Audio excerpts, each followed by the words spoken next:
सारा देश हमारा कविता में हमने पढ़ा कि बाल कवि बैरागी जी कहते हैं कि केरल से कन्याकुमारी तक, आसाम से मुंबई तक, ये सारा देश हमारा एक अखंड भारत है और इसकी उन्नति, इसकी सुरक्षा की जिम्मेदारी हमारी है, हम युवाओं की है, युवा वर्ग की है, क्योंकि यही भारत के भाग्य विधाता हैं। इन्हीं के कर्मों से देश का नया निर्माण होगा। साथ ही साथ वो ये भी आशंका व्यक्त करते हैं कि लगता है कि हमारा ये युवा वर्ग थोड़ा सा भटक गया है, अपने लक्ष्य से, अपने उद्देश्य से ये भटक गया है, ये समझ नहीं पा रहा है कि हमारा वास्तविक कर्म, हमारा वास्तविक कर्तव्य क्या है। वो कहते हैं कि जैसे कोल्हू पर काई जम गई हो, कुछ इस तरह से इन युवा वर्ग पर, इन युवाओं पर कि इनकी कर्मठता पर काई जम गई है और इस काई को हटाना होगा ताकि फिर से ये समझ सकें कि देश की उन्नति के लिए हमारा कर्तव्य क्या है और देश की उन्नति में अपना योगदान दे सकें। यहाँ तक हमने पढ़ा था।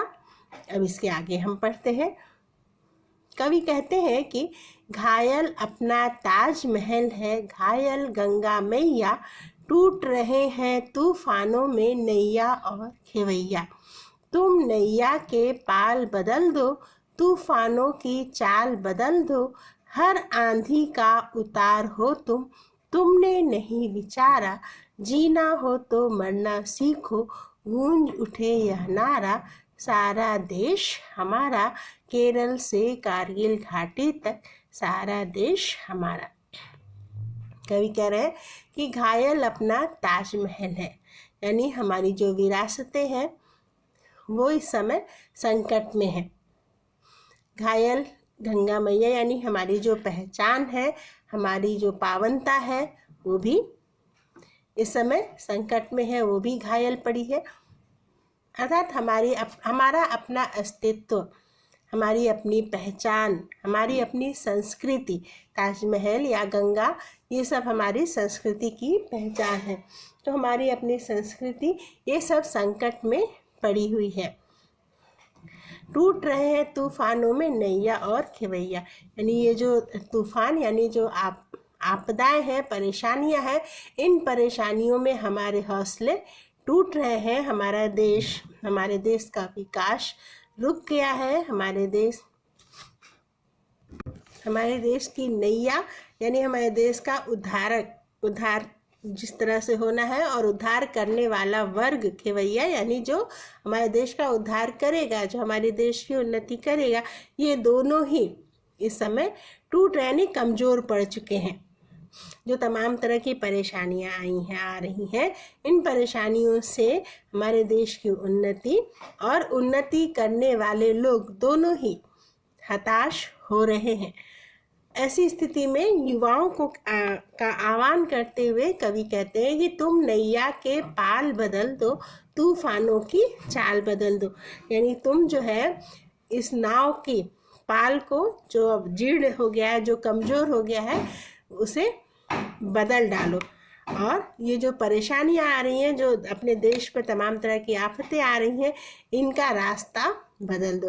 यानी तुम्हारे कर्मों से ही, तुम्हारे कर्तव्यों से ही, तुम्हारे शौर्य से ही हमारे देश की उन्नति हो सकती है। देश में आने वाली विपत्तियां, देश में आने वाली परेशानियां दूर हो सकती हैं।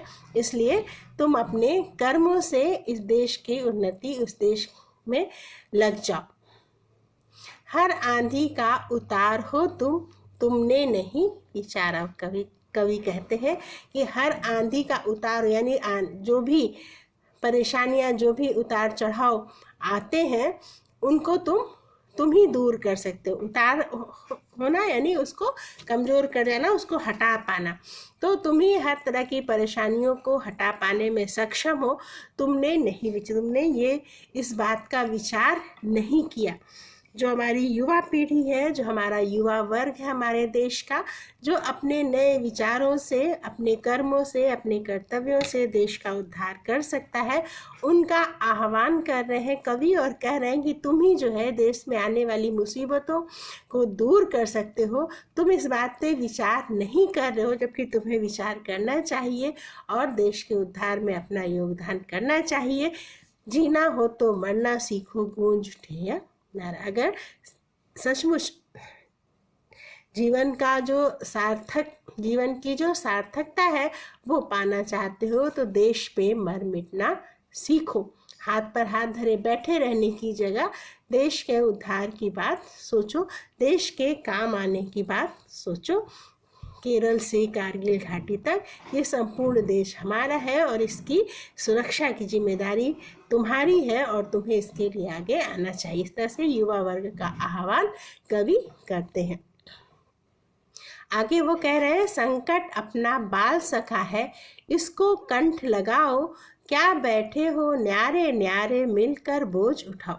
यानी परेशानियों से घबराना क्या, परेशानियां यानी संकट या मुसीबतें तो अपनी बाल सखा यानी बचपन का मित्र है, इसे अपने गले से लगाओ। यानी बचपन से ही परेशानियों को झेल कर हम बड़े होते हैं, संघर्ष करते हुए हम बड़े होते हैं, तो संघर्ष तो अपने जीवन का, अपने बचपन का मित्र है। इसलिए संघर्ष से, इस परेशानियों से घबराना नहीं चाहिए। घबरा करके किनारे किनारे होकर के क्यों बैठे हुए हो, देश में जो संकट आया उससे कतरा करके किनारे किनारे क्यों बैठे हो, ये तो अपना बचपन का मित्र है, इससे मिल करके दूर करना है।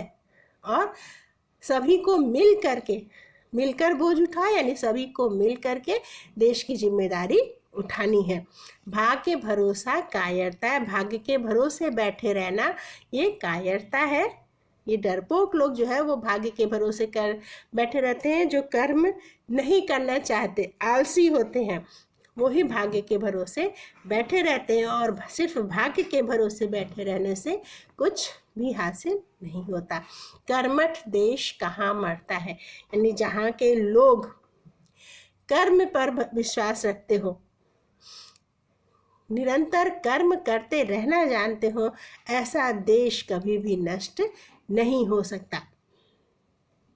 सोचो तुमने इतने दिन में कितनी बार हुंकारा। वो कहते हैं युवाओं को आह्वान करते हुए, युवाओं को बुलाते हुए कि जरा एक बार सोचो कि तुम दूसरों पे तो दोष दे रहे हो, तमाम तरह की बातें कर रहे हो, लेकिन जो तमाम परेशानियां हैं उससे किनारा करके बैठे हुए हो, लेकिन वास्तव में तुमने इतने दिनों में कितनी बार हुंकारा, यानी इतने दिनों में कितनी बार जो है कुछ जोश में आकर के कुछ कदम बढ़ाया हो, देश की उन्नति के लिए कुछ काम किया हो, देश की परेशानियों के विरुद्ध तुम कितनी बार खड़े हुए हो, जरा एक बार इस चीज़ को सोचो। यानी अगर अभी तक तो तुमने अपने तरफ से देश की उन्नति के लिए क्या किया या देश की परेशानियों को दूर करने के लिए क्या किया, एक बार इस पर विचार करो और उठो, कर्म करो और देश की उन्नति में अपना योगदान दो, देश से परेशानियों को दूर करने में अपना योगदान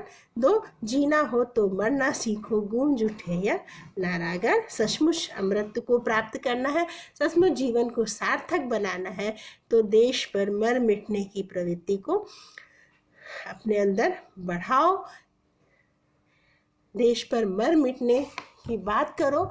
ये चारों तरफ से आवाज़ उठ रही है। सारा देश, केरल से कारगिल घाटी तक, सारा देश हमारा है, इसकी सुरक्षा, इसकी उन्नति की जिम्मेदारी हमारी है। इस तरह से बाल कवि बैरागी ने देश के युवा वर्ग को, देश के युवाओं को इस बात के लिए आवाज़ दी है, इस बात के लिए पुकारा है कि संपूर्ण देश को एक समझ करके संपूर्ण देश की उन्नति और संपूर्ण देश को परेशानियों से बचाने में अपना योगदान देना ही हमारी जिम्मेदारी, हमारा उत्तरदायित्व है।